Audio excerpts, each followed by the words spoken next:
Hey, it's Vanner, and this is Finding Frequency. Quick update on my friend's condition.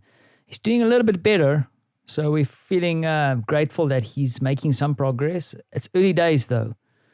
Health stuff, you can't go too fast, but he's a fighter, so it looks like he's still on a ventilator, but not as... there's a percentage thing going on, so we're getting like an update through a group of friends what the progress is from his wife, and apparently he's not at the highest level, critical but stable. So I'm hoping that there's even better news in the next couple of days. I think it's just a question of getting his lungs strong enough, because this virus, as we know, really attacks the lungs and makes us a bit weak. And he's fighting the good fight. So I'm feeling positive about it. Then on the work front, getting ready for 2 workshops at the end of the week that we need to run. It's going to be a little bit of a turning point for us. A few critical decisions need to be made, and it will also kind of show us if we have to slow the project down or speed it up. So it's interesting to kind of navigate this and preparing. It's becoming kind of like a bit of a process, a sequence of things that I repeat all the time, and working through optimizing and then seeing how it goes.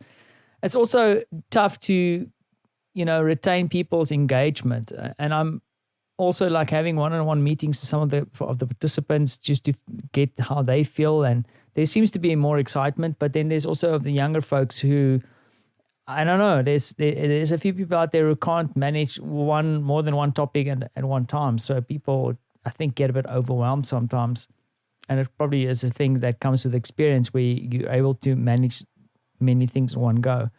And in fact, like I said before, when I did my update over the weekend, it's actually good to have a couple of things. You don't want to multitask so much, but shift tasks, because it's when you work on something else that you usually get a brilliant idea, or at least get the opportunity to move forward.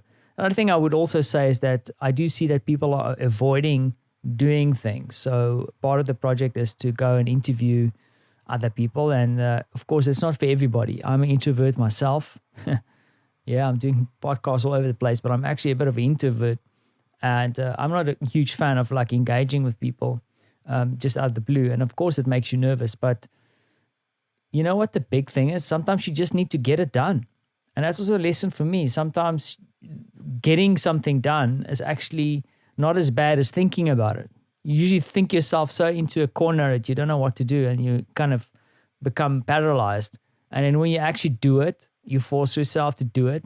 It goes like, damn it, it's like an hour's work. It's not even that bad. It's just quickly, I'm really overthinking it. And I think that's what stops a lot of innovation and great ideas actually coming out. It's like just spending that extra bit of time. Yeah, and then Marta and myself, we're actually feeling a bit sick. There's something going around. I think it's Frantzi, little tyke. So a bit of a itch in the throat, not feeling great. Marta, I think, is a bit more worse off. But yeah, it's non-stop. But the thing is, I don't know if it's pandemic or just France. I tend to lean towards France. But he is also the cause for the extraordinary, because we took a bit of a walk this morning again to the kindergarten as per usual.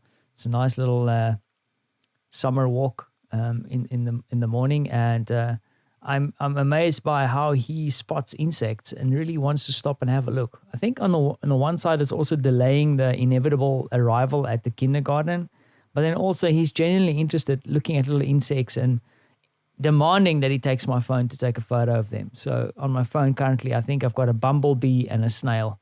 And it's actually cool. It's actually cool to walk with him and see the world through his eyes, and all these little interesting things that he tends to pick up. So it's refreshing. Great. So let me wrap this up and get it published so that I can continue on to 2 more meetings before I end the day. But it was a good, productive day. Still a few things to wrap up, but it was good as I slammed this book on the table and closed it for the day. So I hope that you've had a good day. Don't freak yourself out if there's something big in front of you. You just have to eat the elephant. And how do you do that? Bite by bite. Join me as we eat this elephant. Thanks for listening.